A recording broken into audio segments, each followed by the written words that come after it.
साथ एक और मेहमान जुड़ गए हैं, हम उनको सुन लेते हैं। देखिए, एक मिनट, जफर हयात जो कि इस पूरे मामले में मुख्य आरोपी है, उनका जफर हयात हाशमी की पत्नी, मुझे बताया जा रहा है कि इस वक्त मेरे साथ जुड़ गई है। जफर हयात हाशमी इस पूरे मामले में मुख्य आरोपी जो अब गिरफ्तार भी हो गए हैं, उनकी पत्नी कई बार सामने आई भी हैं और उन्होंने अपने पति का बचाव किया है। वो ये कहती हुई कई बार नजर आई कि इस पूरे मामले में उनके पति को, उनके परिवार को फंसाया जा रहा है। हम उन्हीं से सीधे बातचीत करते हैं। मैं आपसे समझना चाहूंगी कि मुख्य आरोपी कहा जा रहा है जफर हयात हाशमी को, और आप कह रही हैं कि उस पूरे मामले में फंसाया जा रहा है आप लोगों को, किस आधार पर? सबसे पहले तो ये बताइए। बिल्कुल फंसा, आधार ये है कि हयात जफर हाशमी ने एक स्टेटमेंट दिया था 3 तारीख का बंद का आह्वान का, ठीक है, ये चीज़ वायरल हो रही थी। उसके बाद कमिश्नर साहब ने हयात जफर हाशमी को अपने ऑफिस बुलाया और उनसे बुलाकर उनसे कहा कि देखिए आप अपना प्रोग्राम पोस्टपोन कर लीजिए, क्योंकि योगी आदित्यनाथ महाराज जी आए हुए हैं और पीएम नरेंद्र मोदी जी आए हुए हैं, इसलिए आप इसको पोस्टपोन कर, जब चाहें तब आप करें, लेकिन उस दिन पोस्टपोन कर दी। हयात जफर हाशमी ने कहा बिल्कुल ठीक कहा आपने, मैं अपना प्रोग्राम पोस्टपोन करता हूं। उन्होंने वहीं लिखित में दिया, उसके बाद उन्होंने कॉल दिया, उसके बाद उन्होंने लिखित में दिया, उसके बाद वो ऑफिस के बाहर आके उन्होंने ऑफिस में से बाहर निकल के प्रेस कॉन्फ्रेंस करी, उसमें मीडिया को पूरी बात बताई।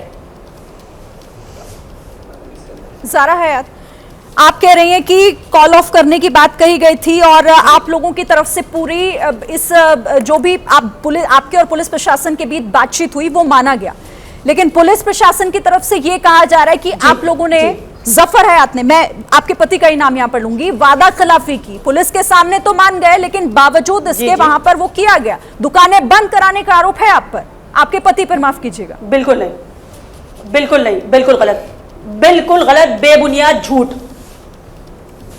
जिस वक्त ये सब कुछ कोई एविडेंस है इसका? कोई एविडेंस है? पुलिस तो फंसा रही है जी।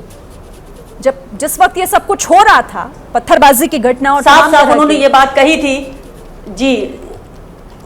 कहां थे जफर हयात उस वक्त? पत्थरबाजी की टाइमिंग शाम की है, 3-4 बजे के करीब की है, और जफर हयात हाशमी घर में 1 बजे नमाज पढ़ के करीब 12:30-1 बजे घर पे आ गए थे। आने के बाद उन्होंने खाना खाया, उसके बाद वो लेट गए। लेटने के बाद आज शाम को जब ये पत्थरबाजी हुई है तो उनकी फोन पे बेल हो रही थी। मैंने कहा कि मतलब ये फोन उठा ले, लेकिन मैंने सोचा डिस्टर्ब ना करूं, उनको थोड़ी देर आंख बंद करें, लेटर इनको। उसके बाद उनके पास फोन आया कि जो है ऐसा ऐसा हो गया, तो उन्होंने बराबर सारे अधिकारियों को फोन करना शुरू किया कि भाई स्थिति को संभालिए, स्थिति को ये करिए, मुझे ऐसा सुनने में आ रहा है, वैसा सुनने में आ रहा है। इसमें हयात जफर हाशमी का कोई रोल नहीं है। जो वो कॉल अभी तक 15-14 सालों में जब से संस्था बनी है, जो कॉल उन्होंने पुलिस को दी है, कभी किसी कॉल से वो बैकअप नहीं हुए हैं, बैकफुट नहीं हुए हैं। अगर जबान दे दिए कि मैं नहीं करूंगा तो मैं नहीं करूंगा। ये कौन लोग थे जो नमाज पढ़ने के बाद बाहर निकले और उन्होंने दबाव बनाने की कोशिश की कि सब लोग बंद का आह्वान करें, बंद करें अपनी दुकानों को? कौन लोग थे फिर? सुनिए, ऐसा नहीं, ऐसा कुछ भी नहीं हुआ, ये सिर्फ फर्जी बातें हैं। सारी दुकानें बंद थी, कोई दुकान खुली ही नहीं थी, तो बंद किसको करवा रहे थे? लेकिन बंद तो कॉल ऑफ हो गया था, आप खुद ही कह रही हैं। कोई दुकान नहीं खुली, यहां तक नवीन मार्केट तक बंद था जी, बंद। अरे ये तो हम लोग को थोड़ी ना पता कि अचानक अगले दिन क्या हो जाएगा। जब हम अपना स्टेटमेंट कर रहे हैं, हमने फेसबुक पे स्टेटमेंट दे दिया कि बंद का आह्वान जो हमारा था वो अब हम खत्म कर रहे हैं, प्रशासन का सहयोग करिए, प्रशासन का साथ दीजिए, शांतिपूर्वक ढंग से सब लोग रहिए। और वही हुआ, शांतिपूर्वक ढंग से लोगों ने बंद कर लिया। चलिए कोई बात नहीं, सब अपने अपने घरों को जा रहे थे, ठीक है। उसके बाद ये भी अपने हिसाब से नमाज पढ़ के अपने घर आ गए। बहुत अच्छा माहौल था। मैंने इनसे पूछा, मैंने कहा माहौल कैसा रहा? इन्होंने कहा बहुत बढ़िया है, अल्लाह का शुक्र है, कोई परेशानी वाली बात नहीं है, लोगों ने मेरा मान रखा है। अगर बंद कर दिया तो कोई बात नहीं है, हालांकि खोल लेना चाहिए था, लेकिन अगर बंद कर लिया तो कोई वैसी बात नहीं है, लेकिन सब कुछ ठीक चल रहा है। परेड चौराहे की पूरा कानपुर जानता है, सबसे आखिर में नमाज होती है। सारी नमाजें पढ़ के लोग चुपचाप खामोशी से अपने अपने घर जा रहे थे। चंद्र देवी का हाथा है क्या है कोई, वहां पे कुछ मुसलमान लोग जा रहे थे, उधर से पत्थरबाजी हुई, किधर से हुई नहीं पता। अचानक कुछ लोगों पे पत्थर पड़े। जब ये पत्थर पड़ने शुरू हुए लोगों के ऊपर, तब लोग घबराए, तो उन लोगों ने अपना बचाव किया और इधर उधर छितर बितर भागे। एक दूसरे से संपर्क लोगों से आता कि लोग इधर मार रहे हैं, पत्थरबाजी हो रही है, ये हो रहा है, इससे मामला बिगड़ा। मुझे बताया जा रहा है कि आपके साथ जफर की बहन भी मौजूद हैं, क्योंकि आपके पूरे परिवार की तरफ से इस मामले को लगातार ये कहा जा रहा है। मैं चाहती हूँ आप उनसे भी बात कराइएगा जरा, मैं उनसे भी बात करना चाहती हूँ, वो क्या कहना चाहती हैं इस मामले पर। जी लीजिए, बात करिए।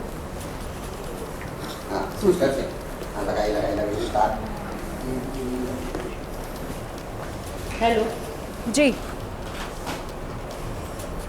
जी मैडम ये जफर हयात पर कई बड़े आरोप इस पूरे मामले में कि ये पूरी कॉन्स्पिरेसी जो रची गई वो आपके भाई ने रची है, ये पुलिस की तरफ से कहा जा रहा है। और इस पूरे मामले में अभी बहुत सारी चीजें सामने आना बाकी है, लेकिन परिवार ये कह रहा है कि फंसाया जा रहा है। किन लोगों की तरफ आपका इशारा है, कौन फंसा रहा है जफर हयात को?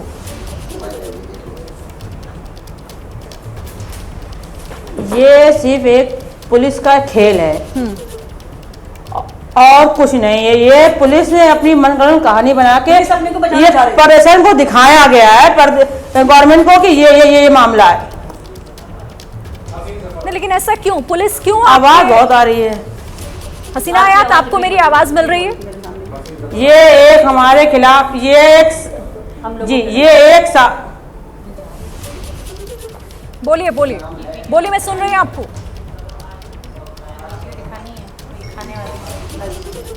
हसीना हयात, आवाज अगर आपको मिल रही है तो आप बोलिए। जी रखिए अपनी बात, रखिए हसीना हयात। जी बताएं। ये बेबुनियादी फर्जी आरोप लगा के है जफर हाशमी को बेखता बेकसूर फंसाया जा रहा है। मेरे उत्तर प्रदेश सरकार और केंद्र सरकार से मेरे ये विनती है, मेरी गुजारिश है, इसकी निष्पक्ष रूप से पुख्ता जांच कराई जाए। जांच के आधार के बेस पे किसी को आरोपी साबित किया जाए। उससे पहले जैसे पेपर और मीडिया शुरू बात आ रही है जफर हाशमी मास्टरमाइंड है, जफर हाशमी ये है, ये फर्जी बातें करना बंद करें। जांच करें, जांच के आधार पे, जांच के बेस पे ये बात की जाए। ठीक है, और मेरी सरकार से ये विनती है, इसकी एसआई गठन बैठा के पूर्ण रूप से इसकी जांच कराई जाए। चलिए, लेकिन इस पूरे मामले में जांच हो रही है और जांच के बाद जो भी चीजें सामने आएंगी वो भी हम देखेंगे।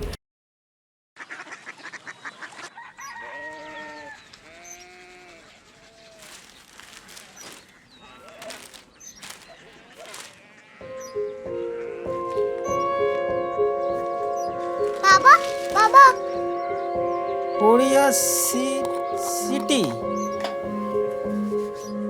জানি না।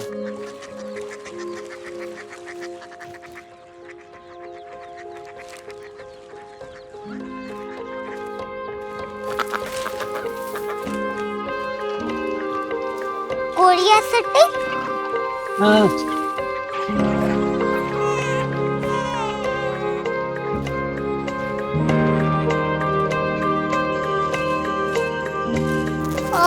कोरिया सिटी कहाँ पे है? शहर अंग्रेजी लगे हैं।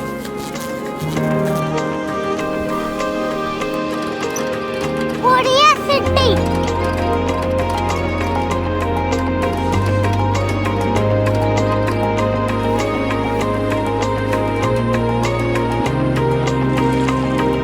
वो बहुत दूर है।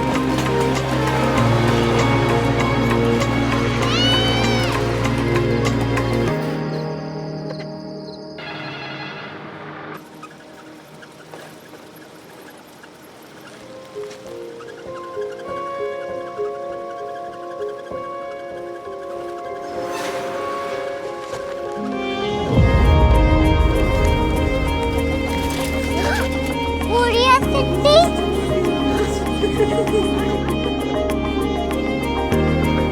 दुनिया को बोलना है, कुछ लोग बड़े होते हैं। कोरिया सिटी कहाँ है? प्रोफेसर साहब को पता होगा।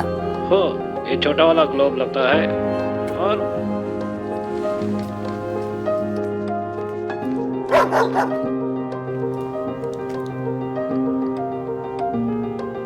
पता नहीं, मेरी बेटी से जाके मिल लो, शायद उसे मालूम हो।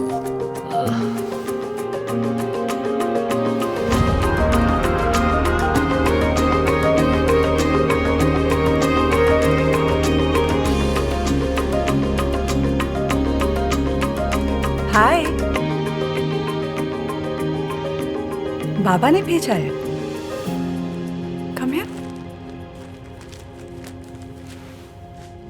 Korea curiosity. कोरिया सिटी नहीं, क्यूरियोसिटी। वो क्या? That's what brought you here? जो तुम्हें यहाँ तक ले आया। क्यूरियोसिटी।